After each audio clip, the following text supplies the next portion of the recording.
Yeah, 120 million followers, the most followed person on the entire platform. I mean, it makes sense. Look at how she stands and looks at the camera. How does she do it, folks? It's not like you can find someone who's blessed with this level of talent on every block in every neighborhood, at every high school, at every mall, and virtually every square mile of the entire country where people own phones and mirrors. No, this one's special. And to think I was wasting my time idolizing someone who can replicate perfect renditions of the human face. I mean, now I understand why so many people are having a hard time containing themselves in the comments. This is the video that put me over the edge.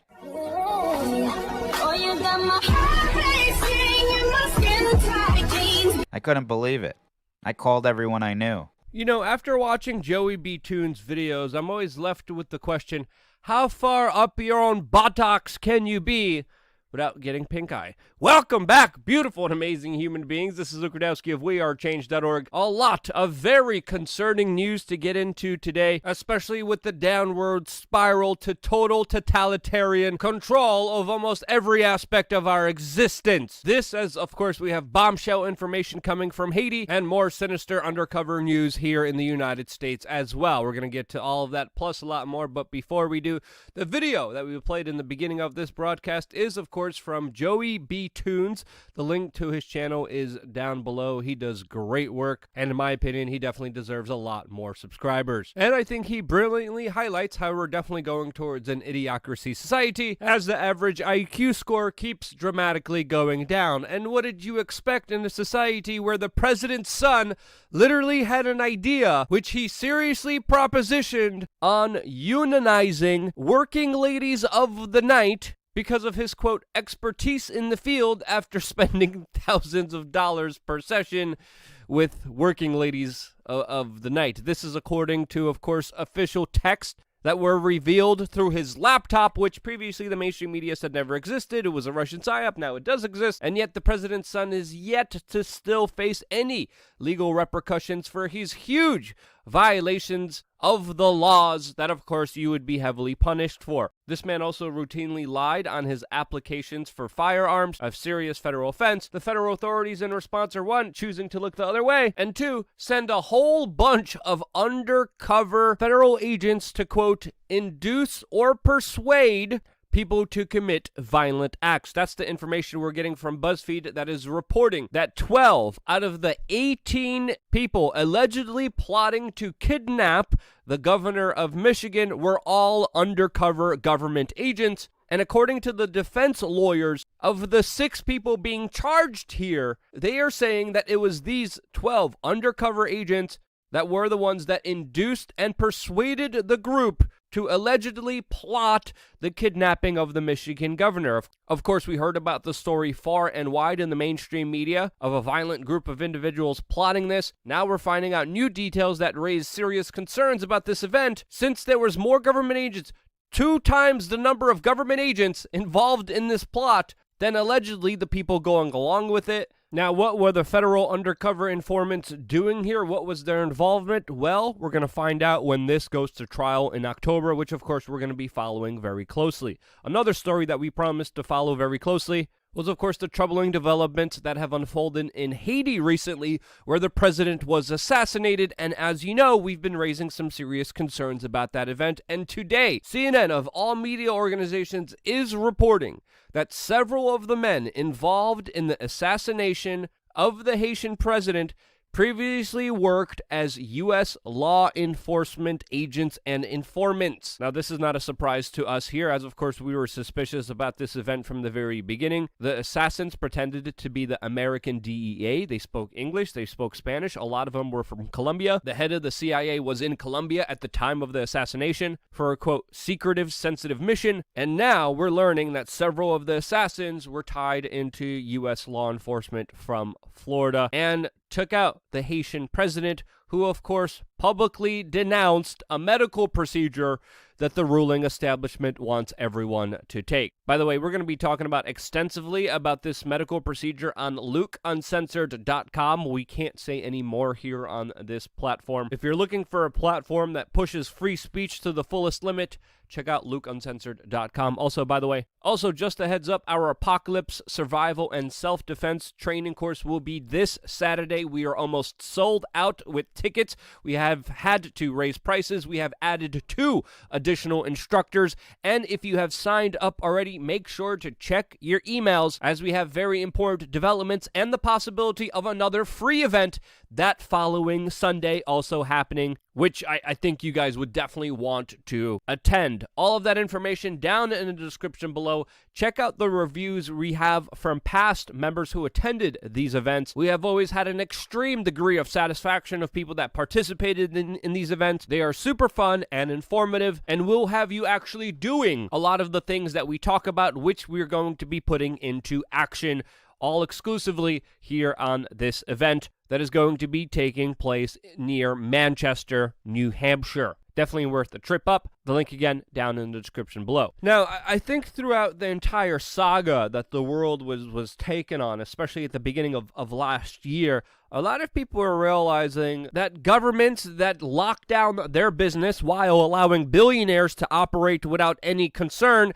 don't always have their best interest at heart. A lot of politicians have used an emergency situation in order to usher in an emotional response that has resulted in them being empowered even more. And this kind of manipulative, extortive behavior is reaching its crescendo as we have the latest information from Politico about the plans by this federal government along with the DNC that is literally planning to, quote, fact-check private text messages that you send between yourself, your loved ones, or your friends. Yes, the DNC announced plans to work closely with cell phone network providers in order to fact-check private SMS messages if they, quote, contain misinformation about a medical procedure that, of course, the ruling establishment is demanding that you take without any informed consent. Already, the censorship online is overbearing. It's utterly insane. The idea that tech Silicon Valley should be the ones telling you what you should do, what you should read, what you should listen to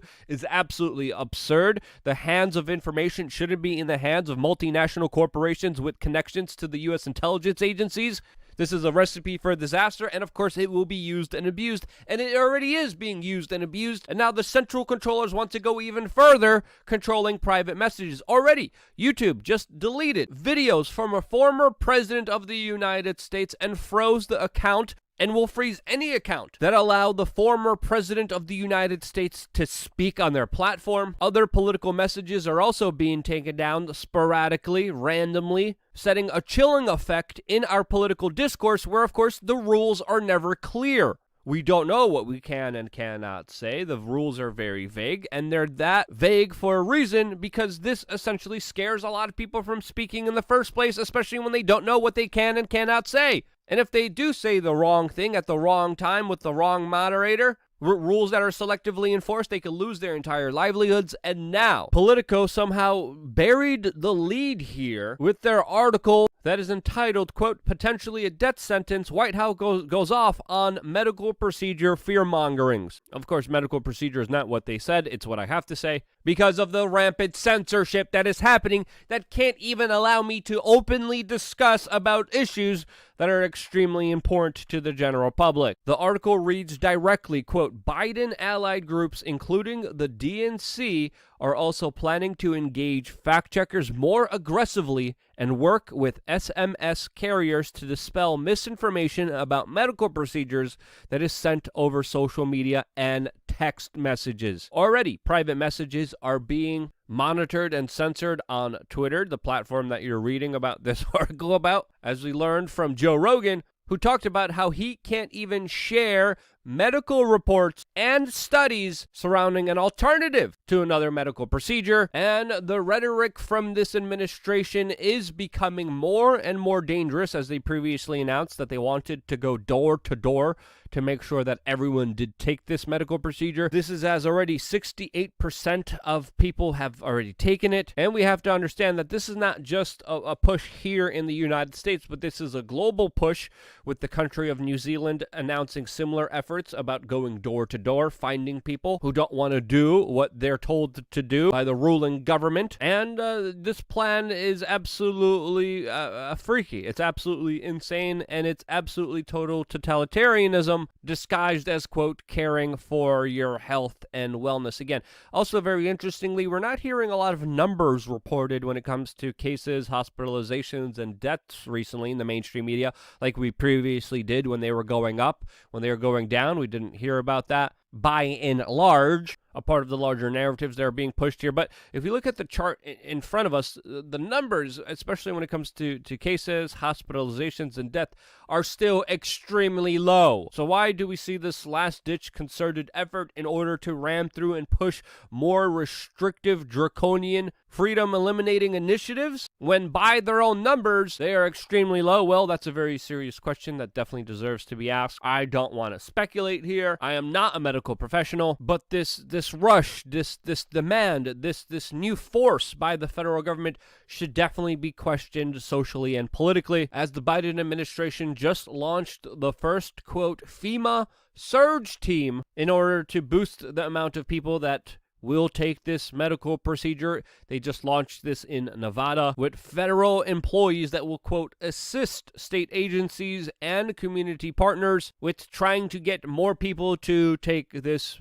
procedure. Already, the Biden administration has spent billions of dollars for free advertising for Big Pharma for this procedure. These federal employees that were announced will be, quote, at call centers now and in neighborhoods canvassing, giving out flyers, information, and talking to people and doing other outreach efforts specifically to try to get people to do this. The U.S. Army also told its commands to prepare for mandatory medical procedures in September, which we're finding out from the Army Times. And if soldiers do not go along with this mandatory medical procedure, which they plan to implement according to the Army Times in September, they of course will be discharged and kicked out of the U.S. Army. This is allegedly all coming down from an executive order from the Department of Army headquarters, and according to some U.S. military personnel, this is absolutely bullying activity, harassing, manipulating, and forcing people to make a medical decision for themselves that they wouldn't ordinarily make if it wasn't for these larger coercion efforts. Again, this is not according to me. This is according to some U.S. military personnel that have raised concerns about this. And I think the concerns are definitely warranted, especially with all the latest developments that are happening in Australia, that are happening in Canada, that are happening in France, in Greece. And again, I'm going to be talking about these specific issues, what's happening internationally on LukeUncensored.com later on today. But so far, what's happening right now is absolutely perplexing, especially when you look at the raw data, especially when you look at exactly what's going on here, especially when you're able to really look through the veil of a lot of this emotional abuse that has been stirred up in order to push a certain narrative and agenda. But socially, politically, I do believe there's reason to be concerned. If you agree with that, share this video with your friends and family members. It is more imperative than ever, and because you do, I'm still here. I wouldn't be here if it wasn't for you guys doing that. Double-clicking the link. It's easy. Double-click the link. Send it to her. You don't even need to put any effort in it. Scroll down randomly through any direct messages you get. Pick a random person, play the roulette reel, send them this video, let me know what they said. Whatever they respond to you with, let me know down in the comment section below. And because you guys do that, I am still here. This is why I love you guys. Stay tuned for more here on wearechange.org.